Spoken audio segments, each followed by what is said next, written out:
सुबह सुबह का वक्त था। गांव के तमाम लोग सो करके सुबह जब उठते हैं अपने अपने कामों की तैयारी कर रहे थे। तभी उस गांव का एक व्यक्ति अपने काम को लेकर के खेतों में जाता है और जब अपने खेतों में पहुंचता है तो अपने खेत की नज़ारा देख करके उसके पैरों तले ज़मीन खिसक जाता है। दरअसल उसके खेत में एक लगभग 24 साल लड़के की लाश पड़ी हुई थी। किसी ने बड़ी ही बेरहमी तरीके से उसकी हत्या कर दी थी। जब वो व्यक्ति उस लाश को देखता है उसे तुरंत ही पहचान लेता है, क्योंकि वो लाश किसी और की नहीं बल्कि उसी के गांव का रहने वाला कौसर था। वो व्यक्ति उल्टे पैर वहां से भागते हुए और कौसर के घर पहुंचता है और उसके घर परिजनों को इस बात की खबर देता है और धीरे धीरे ये बात पूरे गाँव में फैल जाती है। कौसर के घर के परिजन के साथ साथ पूरे गाँव के तमाम लोग उस खेत में पहुँचते हैं। कौसर के घर के परिजन, उसके माँ और उसके पूरा परिवार जब कौसर को इस हालत में देखती है, उसकी माँ दहाड़े मार मार के रोती है कि उसका जवान बेटा जिसकी उम्र मात्र अभी 24 साल है, इस दुनिया को हमेशा हमेशा के लिए छोड़ के चला गया। किसी ने बड़ी ही बेरहमी तरीके से इसकी हत्या कर दी थी। गांव में एकदम खलबली सा मच जाता है। गांव के लोग जब इस नज़ारे को देखते हैं सब के सब लोग आग बबूले हो जाते हैं। तुरंत ही इसकी खबर पुलिस को दी जाती है, लेकिन पुलिस जब इस केस का खुलासा करती है तो पूरे गांव के लोग सुन करके सन्न रह जाते हैं। वाकई में दोस्तों, आज की जो कहानी है ये आपको भी परेशान कर देने वाली है। नमस्कार, आदाब, मैं हसमुद्दीन और आप देख रहे हैं सफ़र क्राइम तक। आज की जो सच्ची घटना मैं आपको सुनाने वाला हूँ, दरअसल ये घटना है उत्तर प्रदेश का एक ज़िला पड़ता है चंदौली, और इसी चंदौली का एक थाना पड़ता है मुगल सराय। मुगल सराय का एक गाँव लगता है मोहम्मदपुर। बात कर रहा हूँ मैं 14 अक्टूबर 2022 को सुबह सुबह गांव का व्यक्ति, मोहम्मदपुर गांव का एक व्यक्ति जब अपने खेत में जाता है और कौसर को इस हालत में देखता है, पूरे गांव में एकदम से सन्नाटा छा जाता है। और इस बात की खबर जब पुलिस वालों को दी जाती है, पुलिस आती है, कौसर की बॉडी को अपने कब्जे में लेकर के पोस्टमार्टम के लिए भेज देती है। गांव के लोग पुलिस वालों के ऊपर काफ़ी दबाव देना शुरू कर देते हैं कि आखिरकार कौसर की हत्या किसने करी है, जिसकी उम्र अभी मात्र 24 साल है, जो जवान लड़का है अपने परिवार को छोड़ के चला गया। गांव में दहशत का माहौल बन जाता है। गांव के तमाम लोग पुलिस के ऊपर दबाव देना शुरू करते हैं कि कातिल को जल्द से जल्द पकड़ा जाए, वरना इस तरह की वारदात फिर से शायद इस गाँव में हो सकता है। पुलिस के पास उस घटनास्थल से कोई भी सबूत नहीं मिलता है। पुलिस वालों के लिए भी एक बहुत बड़ा चैलेंज हो जाता है इस केस को सॉल्व करने के लिए। पुलिस जब कौसर की बॉडी का पोस्टमार्टम कराती है, जब इसका रिपोर्ट आता है तो पता चलता है कि कौसर ने काफ़ी मात्रा में अल्कोहल ले रखा था, उसने शराब पी रखी थी और नशे की हालत में उसके शरीर पे किसी ने तेज़धार हथियार से कई बार वार किया था। जिसने भी वार किया था उसका मकसद ही था कि कौसर किसी भी हालत में ज़िंदा ना बच पाए। पुलिस जब गांव वालों से पूछताछ करती है, उसके घर वालों से पूछताछ करती है कि क्या इसकी किसी से कोई दुश्मनी है, तो घर वाले एक ही बात कहते हैं कि साहब कौसर बहुत अच्छा लड़का था, वो ना किसी से झगड़े करता था और ना ही किसी से कोई उसकी दुश्मनी थी। पुलिस को भी समझ में नहीं आता है कि आखिरकार उसी के गांव के एक खेत में उसकी हत्या किसने कर दी। पुलिस वाले जब कौसर की मोबाइल की छानबीन करना शुरू करते हैं कि शायद उससे कुछ मिल जाए, लेकिन बदकिस्मती से कौसर के मोबाइल का पता ही नहीं चलता है।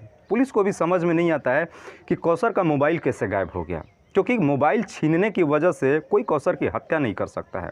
पुलिस को लगता है कि शायद उसके मोबाइल में कुछ ना कुछ ऐसा था जिसकी वजह से उसका मोबाइल गायब कर दिया गया है। पुलिस जब गांव वालों से पूछताछ करती है कि क्या कौसर का कोई दोस्त है, तो गांव के साथ साथ उसके घर के परिजन भी कहते हैं कि साहब कौसर का दो दोस्त बहुत ही काफ़ी जिगरी दोस्त हैं, जिसका एक का नाम है शाहनवाज और दूसरे का नाम है शहाबुद्दीन। शहाबुद्दीन और शाहनवाज भी पुलिस के ऊपर काफ़ी दबाव दे रहे थे कि किसी भी तरीके से कातिल को पकड़ा जाए, क्योंकि उनका दोस्त अब हमेशा के लिए उनका साथ छोड़ के चला जा चुका था। पुलिस जब उसके दोस्तों से पूछताछ करती है तो उसके दोस्त भी, शाहनवाज भी और शहाबुद्दीन भी कहते हैं कि साहब कौसर की किसी से कोई दुश्मनी नहीं थी। लेकिन पुलिस वाले जब गांव के लोगों से पूछताछ करते हैं कि एक रात पहले यानी 13 अक्टूबर 2022 को रात में या शाम में कौसर को किसके साथ में देखा गया था, तो उन्हीं गांव का एक व्यक्ति बताता है कि साहब शाम को मैंने कौसर को उसके दोस्त शाहनवाज और शहाबुद्दीन के साथ मैंने इस गांव में घूमते हुए देखा था। पुलिस के पास कोई सबूत तो नहीं था। पुलिस जब शाहनवाज और शहाबुद्दीन से पूछताछ करती है तो वो कहते हैं कि साहब वो मेरा दोस्त है और हम अक्सर शाम को ऐसे घुमा करते थे। लेकिन पुलिस वालों के पास मात्र एक यही क्लू था जिसकी वजह से इस केस को आगे बढ़ाया जा सकता है। पुलिस वालों ने तुरंत ही उसके दोस्त शाहनवाज और शहाबुद्दीन को अपनी कस्टडी में ले लिया और इनसे पूछताछ करना शुरू कर दिया। लेकिन जब पुलिस इनसे सख्ती से पूछताछ करती है तो ये तुरंत ही अपना जुर्म कबूल कर लेते हैं। लेकिन जब ये अपनी पूरी कहानी बताते हैं तो पुलिस वाले भी सुन करके सन्न रह जाते हैं। शाहनवाज बताता है कि उसी के गांव में एक लड़की है जिसके साथ में उसका लव अफेयर चल रहा था और इसकी खबर उसके दोनों दोस्तों को भी मालूम थी, शहाबुद्दीन को भी और कौसर को भी। वो अक्सर उस लड़की से मिला करता था। एक रोज़ शाहनवाज अपनी गर्लफ्रेंड से मिलने के लिए एक सेपरेट जगह पे ले गया, लेकिन उस वक्त उसके साथ में उसका दोस्त कौसर भी था। उसने बोला कि मैं अपनी प्रेमिका से एक कमरे में मिलने जा रहा हूँ, तो बस तुम यहाँ पे बाहर में पहरे देते रहना कि शायद कोई यहाँ पे आ नहीं जाए। और शाहनवाज जब अपनी प्रेमिका को लेकर कमरे में जाता है, उसके साथ में संबंध बनाता है। लेकिन शाहनवाज जब अपनी प्रेमिका से संबंध बना रहा होता है, कौसर उसी वक्त चोरी छुपके से उनका एमएमएस बना लेता है। और उसके बाद से कौसर उस एमएमएस के बारे में अपने दोस्त शाहनवाज से नहीं बताता है, बल्कि डायरेक्ट उसकी गर्लफ्रेंड के पास फ़ोन करता है और उसे ब्लैकमेल करने की कोशिश करता है। कहता है कि मैंने तुम्हारा एमएमएस बना लिया है। वो उसे दिखाता भी है मोबाइल पे भेज करके, और कहता है कि जो तुम कृत्य मेरे दोस्त शाहनवाज के साथ कर रही हो वही तुम्हें मेरे साथ भी करना पड़ेगा। अगर तुम नहीं करोगे तो मैं ये वीडियो सोशल मीडिया पे वायरल कर दूँगा। इधर जब शाहनवाज की दोस्त को जब ये मालूम होता है, उसकी गर्लफ्रेंड को मालूम चलता है, वो तुरंत ही शाहनवाज से कहती है। शाहनवाज जब इस बात को सुनता है उसे काफ़ी बुरा लगता है। फिर शाहनवाज और उसके दोस्त शहाबुद्दीन काफ़ी कोशिश करते हैं कौसर को समझाने के लिए कि उस वीडियो को डिलीट कर दो, लेकिन कौसर इस बात को मानने को ही तैयार नहीं, बल्कि वो अपने दोस्त शाहनवाज से भी डील करता है कि मुझे एक बार तुम्हारी गर्लफ्रेंड के साथ में संबंध बनाना है, उसके बाद मैं ये वीडियो डिलीट कर दूंगा। शाहनवाज और शहाबुद्दीन काफ़ी हद तक कौसर को समझाने की कोशिश करते हैं, लेकिन कौसर इस बात को मानने को ही तैयार नहीं होता है। शाहनवाज को लगता है कि शायद अब आज नहीं तो कल ये वीडियो कौसर सोशल मीडिया पे वायरल कर देगा, और जिस दिन ये वायरल कर देगा हम कहीं भी मुंह दिखाने लायक नहीं रहेंगे। शाहनवाज को काफ़ी हद तक डर हो जाता है। वो समझाने की भी कोशिश करता है कौसर को, लेकिन कौसर इस बात को मानने को तैयार नहीं होता है। इसलिए शाहनवाज और उसके दोस्त शहाबुद्दीन ने मिल करके एक षड्यंत्र बना दिया, और फिर 13 अक्टूबर 2022 के शाम के वक्त शाहनवाज और उसके दोस्त शहाबुद्दीन कौसर को शराब पिलाने के बहाने गांव से बिल्कुल बाहर निकल जाते हैं और रात में बैठ करके शराब पीते हैं। लेकिन काफ़ी मात्रा में शहाबुद्दीन और शाहनवाज मिल करके कौसर को सबसे ज़्यादा मात्रा में शराब पिलाते हैं।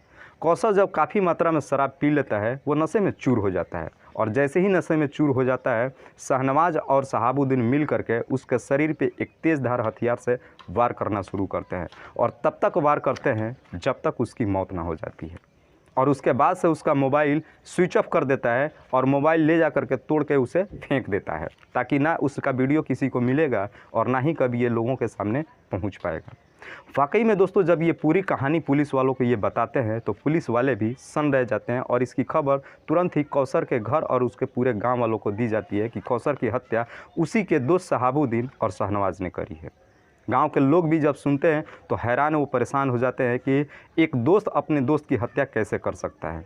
कौसर के घर परिवार वाले भी शाहनवाज और शहाबुद्दीन से कहते हैं कि अगर उसने ऐसी गलती करा था तो तुम्हें हम लोगों से बताना चाहिए था, इस तरीके से उसको सज़ा नहीं देनी चाहिए थी। काश अगर तुम लोगों ने बताया होता तो हम अपने बच्चे को समझाए होते। तुम्हारी एक गलती की वजह से हमारा बच्चा हमेशा हमेशा के लिए ये दुनिया छोड़ के चला गया। फिलहाल पुलिस ने शाहनवाज और शहाबुद्दीन को गंभीर धारा में मुकदमा दर्ज करके जेल भेज दिया है।